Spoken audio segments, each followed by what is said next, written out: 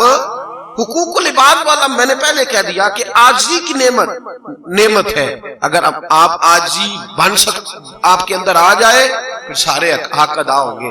اگر آپ اپنی اولاد کو، اپنے بچوں کو عاجزی سکھانے میں، بہت سارے گھرانے کہتے ہیں ہم نے بچے لاڈ سے رکھے ہوئے، پیار سے پالے ہوئے، وہ اصل لاڈ کا مطلب ہوتا ہے کہ تکبر کر دیا ان کے اندر، وہ لاڈ نہیں وہ غرور ہے۔ انہیں سکھا دیا جاتا ہے کہ صرف تم ہو، تمہارے سوا اور کوئی، تمہارے علاوہ کوئی شے نہیں، وہ لاڈ نہیں ہوتا۔ خدا مجھے ایسی خدائی نہ دے کہ اپنے سوا کچھ دکھائی نہ دے۔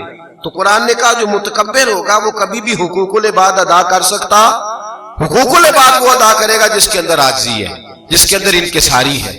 آج لوگ روز حق ضائع کرتے ہیں، روز حقوق ضائع ہوتے ہیں۔ دیکھیے نا، 2 حصے بیٹے کے اور 1 حصہ نہیں پتا اس مسئلے کا، بیٹی کا کتنا حصہ ہے، بیٹے کے کہنے نے کڑی کی شادی بھی تو کی تھی، جہیز بھی تو دیتا ہے تو فارغ ہو گئی۔ اور یہ صرف ذمہ دار کے لیے نہیں، ذمہ دار تو خیر موج والے لوگ ہیں، اللہ خیر کرے، انہوں نے تو بڑی سکیمیں رکھی ہوتی ہیں، کوئی نہ کوئی داد اپا لگا ہی لیتے ہیں، انہوں نے تو کوئی نہ کوئی کاغذوں کی مارنا، اللہ ماشاءاللہ سب کی بات نہیں کرتا، انہوں نے کوئی نہ کوئی طریقے رکھے ہوتے ہیں۔ میں سنتا رہتا ہوں، میرے پاس آتے رہتے ہیں لوگ مسئلے پوچھنے، انہوں نے تو کوئی نہ کوئی چکر رکھا ہوتا ہے۔ ایک بچی مجھے آگے کہنے لگی میرے ابا جی کہتے ہیں خامن کہتا ہے حصہ لے کے آؤ، ادھر سے بھی مجبوری ہے، ابا جی کہتے ہیں جی حصہ لینا ہی تو میرا منہ نہ ویکھی مرے گا، تو میں کہ بہن تو نہ ویکھی کوئی ضروری ہے ظالم دا منہ ویکھنا، نہ ویکھی تو چھڈ پرا تو حصہ لے، کوئی ضرورت نہیں۔ ہاں سچی بات کر رہا ہوں، نہ دیکھے منہ، نہ دکھائے ابا، جو ابا ظالم ہے اس کا منہ دیکھنے کی ضرورت کیا ہے؟ جب رسول کریم سید عالم صلی اللہ علیہ وسلم نے حق رکھا ہے، جب اللہ نے حق رکھا ہے تو یہ کون ہوتا ہے کہنے والا کہ میں نہیں دیتا، تم مرے کا منہ نہ دیکھنا، تو نہ دکھائے منہ، ایسا منہ دیکھنا چاہیے بھی نہیں جو ظالم کا، جابر کا، اعلانیہ فس کرنے والے کا منہ ہو۔ میرے نبی کریم علیہ السلام نے حق رکھا ہے، کون بیٹی کو حق، اور یہ بھی یاد رکھیں اس میں صرف ذمہ دار کی بات نہیں کہ 2 مربے کا مالک تھا تو بیٹی کو حق نہیں دیا، جس کی جمع پونجی 25,000 روپے ہے، 2 بیٹے اور 1 بیٹی ہے، 5,000 اس کی بیٹی کا بھی بنتا ہے، اگر وہ بھی نہیں دیتا تو وہ بھی ظالم ہے، جابر ہے، اللہ کی بارگاہ میں اسے جواب دینا پڑے گا۔ ادھر خامد صاحب انہوں نے تلوار نکالی ہوتی ہے حصہ لے کے آ، ادھر سے بھائیوں کے پاس جاتی ہے تو بھائی کہتے ہیں ٹھیک ہے حصہ لے لے، دوبارہ ملنے نہ آنا۔ اتنا ظلم، اتنی زیادتی، اور بھی فلسفہ ہے لوگوں کا، کہتے ہیں جی وہ نواسیاں کھائیں گے، وہ ہم نے تھوڑا کھانا ہے۔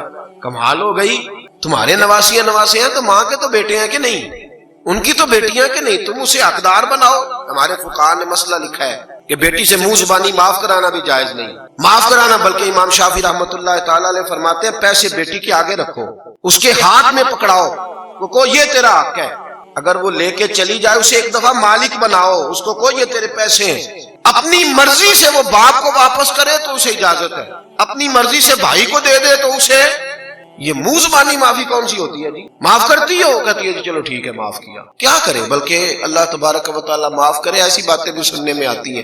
اگر کوئی جائیدادیں ہیں تو بیٹیوں سے شادی سے پہلے اسٹام لے لیتے، شادی سے پہلے ہی، بیٹی بیچاری کیا کرے، کدھر جائے؟ میاں صاحب کہتے ہیں تیاں لی پردیس وے بابل تے پتراں لی جاگیراں، چپ رہنا تے منہ کچھ بھی نہ کہنا، بس تیاں دیاں تقدیراں۔ اور وہ جو بیٹا ہے نا جس کے لیے رکھا ہے سارا کچھ سنبھال کے، وہ برامدے میں 4 پائی لگاتا ہے ابا جی کا، برامدے میں کہتا ہے ابا جی اسی والے کمرے میں آپ کے گوڈے ٹھہر جائیں گے، ادھر ہی ٹھیک ہے آپ باہر بیٹھیں، ادھر میں رہوں گا میرے بچے رہیں گے، اور ڈرائنگ روم میں بھی آپ اے سی نہ چلائیں اس لیے کہ میرے دوستوں نے بیٹھنا ہوتا ہے، پھر آپ کھانستے ہیں تو مسئلہ خراب ہو جاتا ہے۔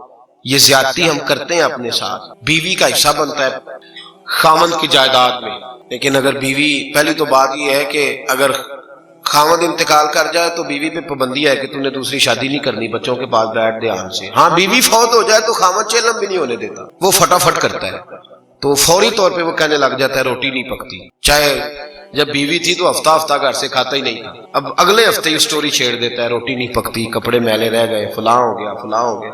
اور اگر بیوی سنے، حضرت عمر فاروق رضی اللہ تعالی، آپ کے زمانے سے پہلے طریقہ یہ تھا کہ لوگ جہاد کے لیے جاتے تھے تو کئی سال لوگ جہاد میں ہی رہتے تھے، واپس نہیں آتے تھے۔ ایک دن حضرت عمر مدینے کی ایک گلی سے گزر رہے تھے تو ایک عورت کو اپنے خامن کی یاد میں شعر پڑھتے سنا۔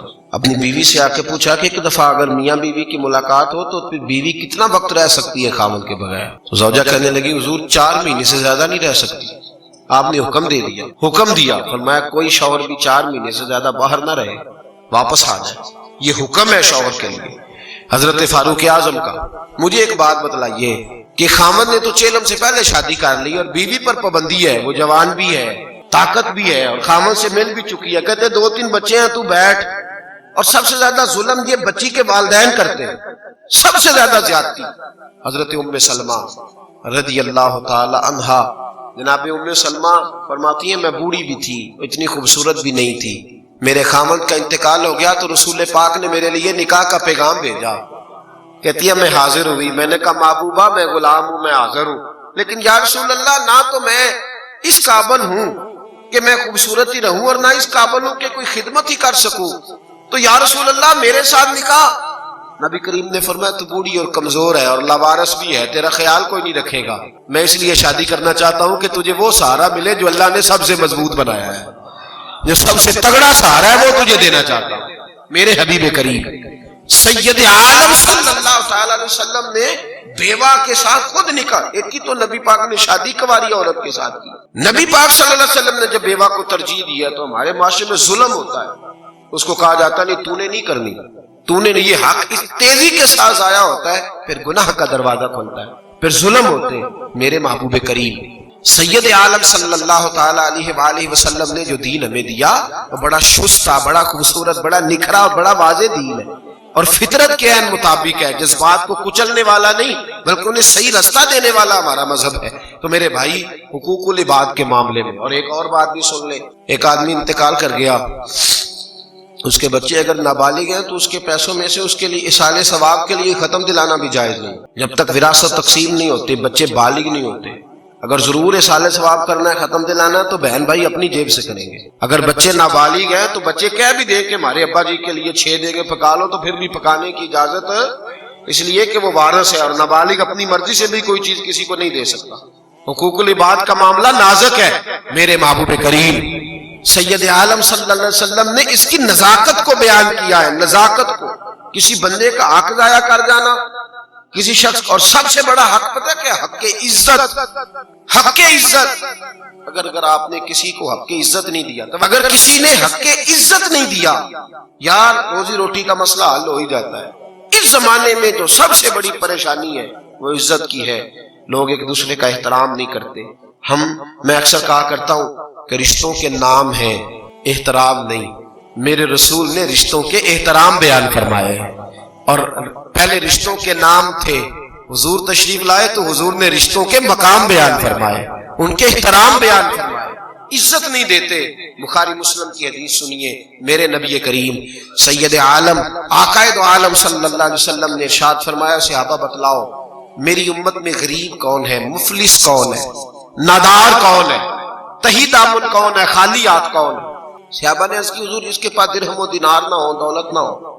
نبی پاک نے فرمایا نہیں وہ نہیں۔ تو حضور پھر آپ بتا دیں، تو میرے حبیب کریم سید عالم علیہ السلام نے فرمایا میری امت کا سب سے مفلس اور غریب وہ ہے جو قیامت کے دن احد پہاڑ کے برابر نیکیاں لے کے آئے گا۔ یا رسول اللہ احد پہاڑ کے برابر نیکیاں پھر بھی مفلس؟ نبی پاک نے فرمایا احد کے برابر نیکیاں ہیں، نماز، روزہ، حج، زکوٰۃ، عمرے، طواف، صدقات، کیا بات ہے، احد پہاڑ کے برابر نیکیاں ہیں۔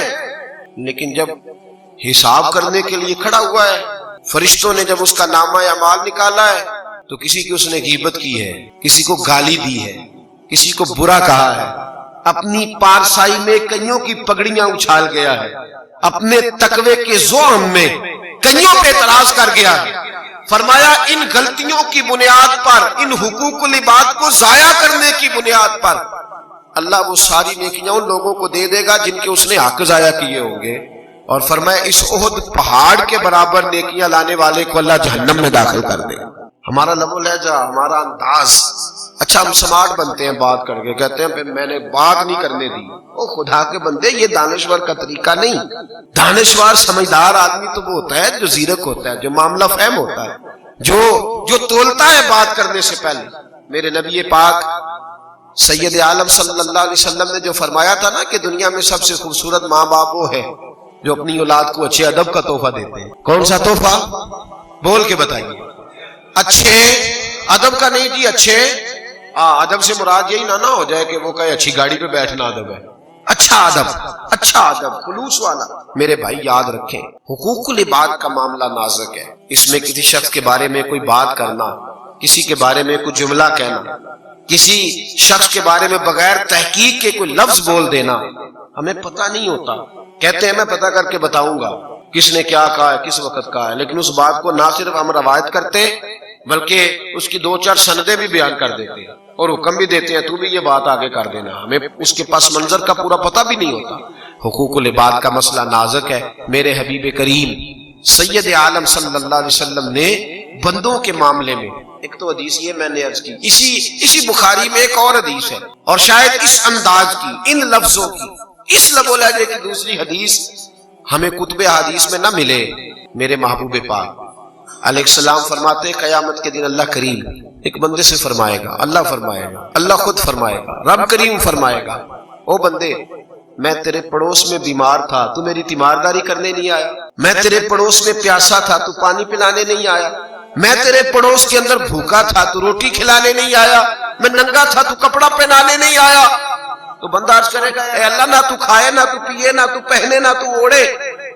رب کریم فرمائیں گے وہ جو تیرے ساتھ بندہ بھوکا پیاسا تھا تو بندہ تو میرا ہی تھا نہیں، تو نے توجہ ہی نہیں کی.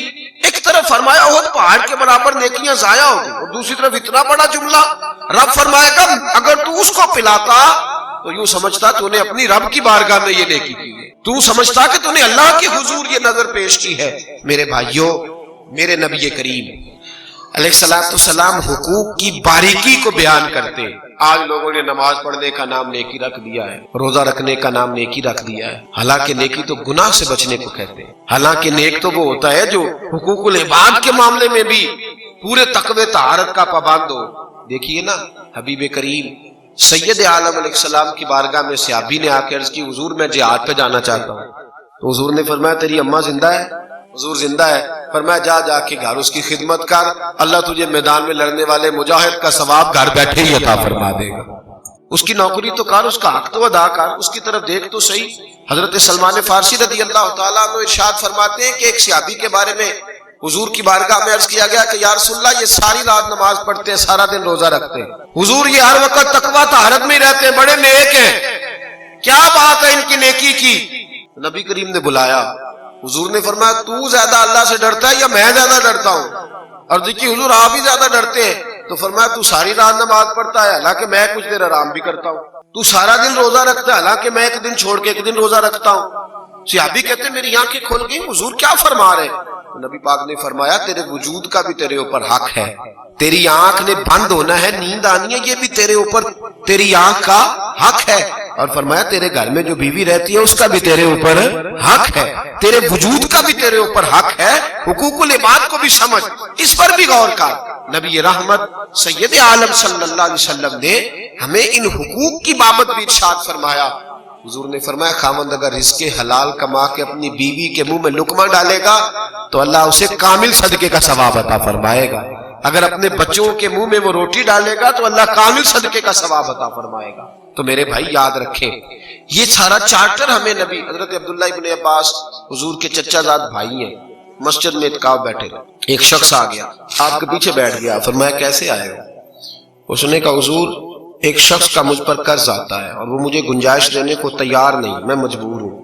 آپ کی بڑی عزت کرتا ہے، اگر آپ میرے ساتھ چلے تو میرا کام ہو سکتا ہے، لیکن آپ کو میں کہہ نہیں سکتا اس لیے کہ آپ اعتکاف بیٹھے ہوئے ہیں. یا عبداللہ ابن عباس آج اگر میں نے اس کے پیسے نہ دیے تو پتہ نہیں میرے ساتھ کیا کرے گا. جناب عبداللہ ابن عباس نے اس کا بازو پکڑا اور مسجد سے باہر نکلا ہے. کہنے لگا حضور آپ کے اعتکاف کا کیا بنے گا؟ آپ فرمانے لگے تو حضور کے پاس بیٹھا کرتا تھا یا میں بیٹھا کرتا تھا؟ کہا جناب آپ ہی بیٹھتے تھے. فرمایا سن پھر میرے نبی کریم صلی اللہ علیہ وسلم نے فرمایا تو ایک دکھیے کا دکھ دور کر دے اللہ 10 بار اعتکاف کرنے سے زیادہ ثواب عطا فرمائے. فرمایا میں اس حدیث پہ عمل نہ کروں جو میرے نبی نے بیان فرمائی ہے؟ فرمایا یہ جو اعتکاف ہے نا یہ میرا ٹوٹ گیا ہے، میں اسے قضا کروں گا، دوبارہ ادا کروں گا. لیکن اگر تیرے بچے رو پڑتے، اگر تیری بیٹیاں تڑپ جاتی، اگر تیری بیوی روتی، تیری ماں تڑپتی، تو ان کے آنسو جو بہہ جاتے تو اس دکھ کا مداوا کون کرتا؟ اس تکلیف کو دوبارہ سہولت میں کون بدلتا؟ فرمایا میں اعتکاف کی قضا کر لوں گا۔ میرے بھائی، اتنا خوبصورت مذہب، اتنا خوبصورت دین، آج دیکھیے نا شام میں کیا ہو رہا ہے۔ اقتدار کے لیے اب لوگوں نے امریکہ سے صلح کر لیا، کہتے ہیں تم بھی بم مارو، ہمارے باغی، تم اللہ رسول کے باغی ہو، تمہیں نہیں مارنا چاہیے؟ کہتے ہیں ہمارے باغیوں کو کچل ڈالو، قتل کر ڈالو۔ اس قدر ظلم، اس قدر ستم، اس قدر زیادتی، لوگ رب رسول کے باغی ہو گئے، لیکن انہوں نے اپنی حکومتوں کو مضبوط کیا۔ حقوق العباد کا معاملہ لوگوں نے کھٹائی میں ڈال دیا ہے، کھٹائی میں ذاتیات کو لوگ لے کر کے آگے چل رہے ہیں۔ پوری امت مسلمہ اس وقت ذاتی مفادات کے چنگل میں ایسی الجھی ہے کہ پورے علاقے اجڑ گئے، لاکھوں لوگوں کا خون بہہ گیا، لاکھوں لوگوں کا۔ کل پرسوں کی اخبار میں شام کے ایک بچے کی تصویر تھی، اس کے ماتھے سے خون بہہ رہا تھا اور لبوں سے وہ مسکرا رہا تھا۔ لکھنے والے نے لکھا تھا کہ اب ان کے لیے خون کوئی تکلیف ہی نہیں رہا، اب کچھ روز جو بہتا ہے، روز بہتا ہے۔ میرے بھائی، یہ کوئی لاوارث امت تو نہیں، یہ میرے رسول پاک کی امت ہے۔ یہ کوئی ایسے تو نہیں جن کا خدا کوئی نہ ہو، یہ رب کریم کے ماننے والے ہیں۔ فلسطین میں خون بہے، کشمیر میں خون بہے، ایک آدھ بیان دے کے سارے حکمران فارغ ہو جاتے ہیں، ایک آدھ بات کر کے سارے خطیب وائے سب لوگ چھٹی کر گئے، ایک دعا ہو گئی تو معاملہ ختم ہو گیا۔ لیکن آخر دستور کب بنے گا؟ آخر کب ان لوگوں کے لیے لوگ میدان سجائیں گے؟ حقوق العباد کے معاملے میں اس قدر زیادتی کا شکار ہے لوگ۔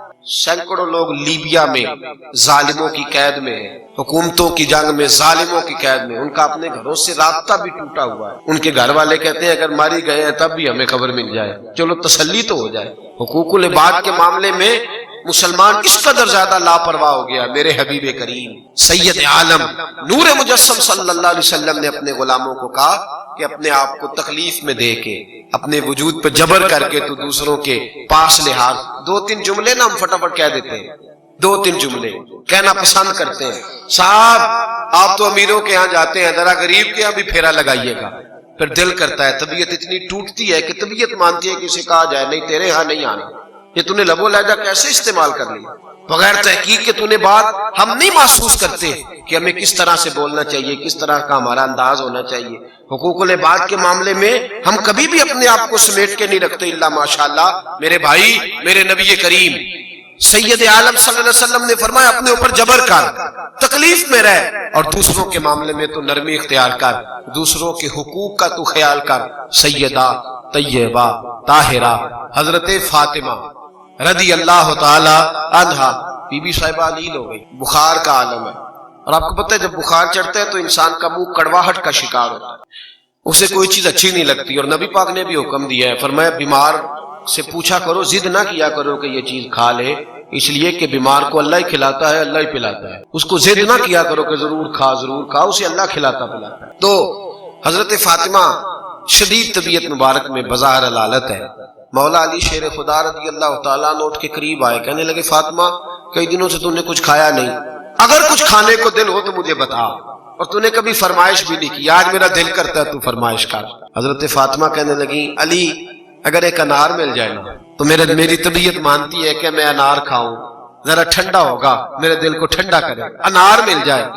حضرت علی فرماتے فاطمہ نے انار کا کہہ بھی دیا اور میری جیب میں ایک دینار بھی نہیں، آئے گا کہاں سے؟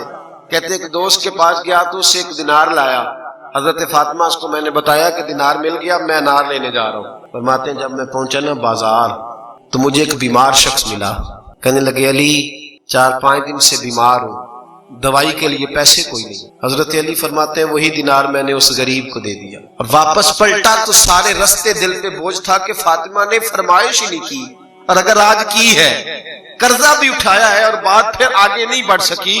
فرماتے میں واپس آیا، آ کے کھڑا ہوا، پاک رسول کی پاک بیٹی، عزت والے محبوب کی عزت والی بیٹی، پردہ پوش نبی کی پردہ پوش بیٹی، فرماتے سامنے کھڑا ہوا تو بی بی صاحبہ فرمانے لگی علی تم انار نہیں لائے، مجھے پتا چل گیا ہے ضرور کسی ضرورت مند کو دے آئے ہوگے، کسی ضرورت مند کو دیے ہوگے، میں علی کو جانتی ہوں۔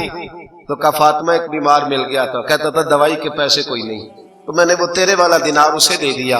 حضرت فاطمہ کہنے لگی 5 منٹ ہی ہوئے، لگتا ہے اسی وقت آپ نے اس کو پیسے دیے ہوں گے. 5 منٹ ہوئے میرے دل سے انار کی خواہش ہی دور ہو گئی, خواہش ہی نہیں رہی. پتہ نہیں کس طرح طبیعت ٹھنڈی ہو گئی, خود بخود نکل ہی گئی. لگتا ہے وہی وقت ہوگا جب آپ نے اس غریب کو وہ پیسے دیے.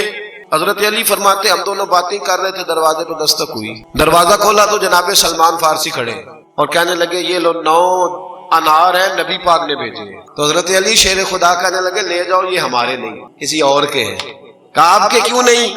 فرمایا ہمارے ہوتے تو 10 ہوتے, یہ 9 ہے. اس لیے رب کا وعدہ ہے من جاء بالحسنۃ فلہ عشر امثالھا, اس کے رستے میں 1 2 تو وہ 10 دیتا ہے, 9 تو عدد پورا ہی نہیں ہوتا, یہ کسی اور کے ہیں. حضرت سلمان فارسی نے جیب میں ہاتھ ڈالا, کہنے لگے علی میں بھی تمہیں آزما ہی رہا تھا, نبی پاک نے 10 ہی بھیجے ہیں. میں بھی آزما ہی رہا تھا, حضور نے 10 ہی بھیجے ہیں, نبی کریم نے 10 بھیجے ہیں, یہ انار رکھ لو. میرے بھائی حقوق العباد کے معاملے میں ان لوگوں کا جو معاملہ تھا وہ رب کریم کے ساتھ تھا. وہ کہتے تھے یہ ہماری اللہ کے ساتھ تجارت ہے, ہم اس کے بندوں پہ خرچ کریں گے تو وہ ہمارے اوپر خرچ کرے گا. میرے نبی رحمت سید عالم صلی اللہ علیہ وسلم کے غلاموں نے حقوق العباد کے مسئلے کو سچ مچ نازک سمجھا, سچ مچ اس پر توجہ فرمائی. حبیب پاک علیہ الصلوۃ والسلام اپنے غلاموں کو حکم دیتے تھے کہ دنیا میں معاف کرا لینا, آخرت میں تمہارے لیے مشکل ہو جائے. اور خود بھی نبی پاک صلی اللہ علیہ وسلم اس پر عمل کرتے تھے. آج لوگ ڈھلتے نہیں, غلطی کر کے بھی لوگ غلطی نہیں مانتے.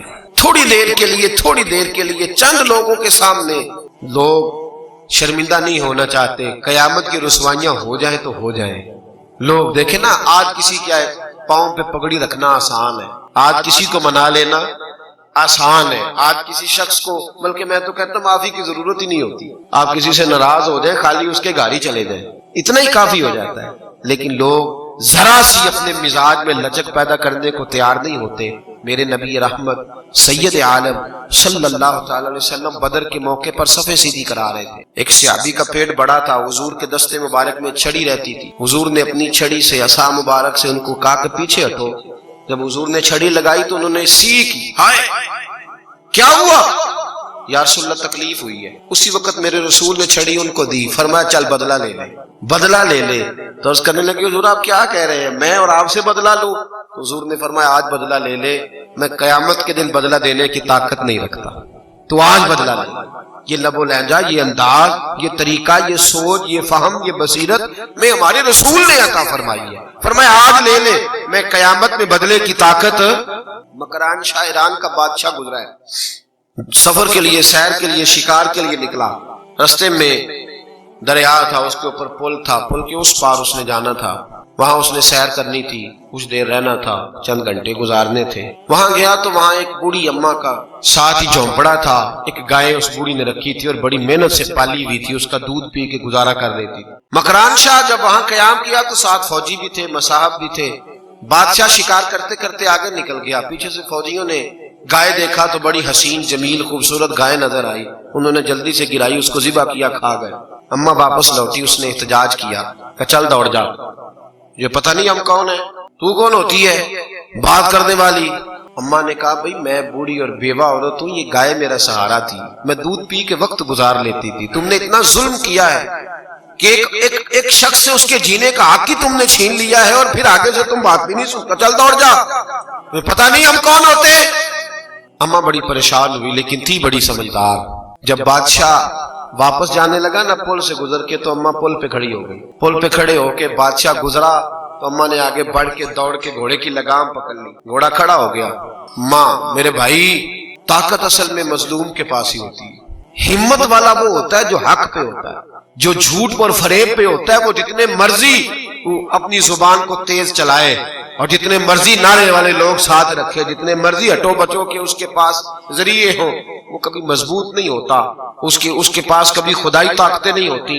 لگام پکڑ لی اور بوڑھی اماں کہنے لگی مکران شاہ, تیرے سپاہی میری گائے ذبح کر کے کھا گئے ہیں, تو بتا اس پل پہ کھڑے ہو کے حساب دے گا یا پل صراط پہ حساب دے گا؟ بتا دونوں میں سے کہاں حساب دینا ہے. دینا تجھے پڑے گا, اگر یہاں دے دے گا تو بچ جائے گا, ورنہ میں وہاں بھی لے لوں گی. میں بھولنے والی نہیں, میں حساب لوں گی اور تجھے دینا ہوگا. سر چکرایا, بادشاہ دھڑام سے زمین پہ گرا, کہنے لگا اماں میں پل صراط پہ حساب نہیں دے سکتا, تو یہی مجھ سے حساب لے لے، یہی کھڑے کھڑے حساب لے لے۔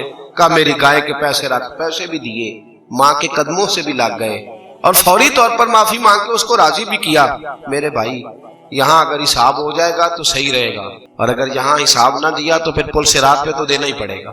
پھر رب کریم کی بارگاہ میں اور نبی کریم علیہ السلام نے اتنے سخت احکامات حقوق العباد کے معاملے میں فرمائے۔ حضور نے فرمایا اگر کسی ذمی کافر پر میرے مسلمان نے ظلم کیا، وہ کافر تھا، ذمی تھا، مسلمانوں کے علاقے میں رہتا تھا، اس پر اگر کسی مسلمان نے بھی زیادتی کی تو فرمایا جب ان دونوں کا مقدمہ اللہ کی بارگاہ میں کھڑا ہوگا تو میں اپنا کلمہ پڑھنے والے امتی کا ساتھ نہیں دوں گا، میں اس ذمی کافر کا ساتھ دوں گا، اور میں اللہ کی بارگاہ میں عرض کروں گا یا اللہ اس نے ظلم کیا تھا، اسے سزا دے۔ بھئی ہمارا سارا دار و مدار تو رسول پاک کی شفاعت پہ ہے نا، نبی کریم کی سفارش پہ دار و مدار ہے۔ تو حضور بھی فرما رہے ہیں کہ میں ظالم کی سفارش ہے، میں جابر ظالم کی سفارش اللہ کی بارگاہ میں، اس کا مطلب ہے باقی اور گناہ ہوں گے تو حضور سفارش کر دیں گے، لیکن اگر ظلم کیا، بندوں کو لتاڑا، ان پر زیادتی کی، تو میرے محبوب فرماتے ہیں میں تمہاری سفارش بھی نہیں کروں گا۔ یاد رکھیں حقوق العباد کے معاملے میں نے شروع میں کہا کہ قرآن مجید کہتا ہے تکبر سے بچیں، تکبر ہوگا تو حق ادا نہیں ہوگی۔ تکبر والا صرف حقوق مانگے گا، دے نہیں سکے گا۔ جو عاجزی والا ہوگا نا، عاجزی والا، وہ سب کے حقوق ادا کرے گا۔ میرے حبیب کریم علیہ السلام نے دنیا سے جاتے وقت ظاہری پردہ کرتے وقت بھی اعلان کیا تھا میں جا رہا ہوں، کسی کا حق آتا ہو تو وصول کر سکتا ہے، کسی کا حق آتا ہو تو وصول کر سکتا ہے۔ میرے بھائی جب ہم روزمرہ کے معاملات میں وقت گزارتے ہیں تو قرآن ہمیں حکم دیتا ہے کہ بال بچوں کے ساتھ، رشتہ داروں کے ساتھ، ماں باپ کے ساتھ پہلو عاجزی والا اختیار کریں، انکساری والا اختیار۔ ہاں غلط بات نہ مانے، حضور نے فرمایا تمہارا گھر میں ڈنڈا بھی لٹکنا چاہیے، جہاں سختی کی حاجت ہو وہاں سختی کرنا حکم ہے شریعت اسلامیہ کا، لیکن اگر حقوق ادا کرنے ہیں تو اس کے لیے نرمی پیدا کرنی ہوگی، اس کے لیے ہمیں اپنی طبیعتوں کے اندر خلوص پیدا کرنا ہوگا، اس کے لیے تھوڑا سا اپنے لیول کو نیچے لانا ہوگا، عاجزی پیدا۔ جب یہ عاجزی پیدا ہو جائے گی پھر سب کے لیے اچھے ہو جائیں گے، سب کے لیے بھلے ہو جائیں گے۔ رب کریم سمجھنے کی توفیق عطا فرمائے۔ آخر دعوانا الحمدللہ۔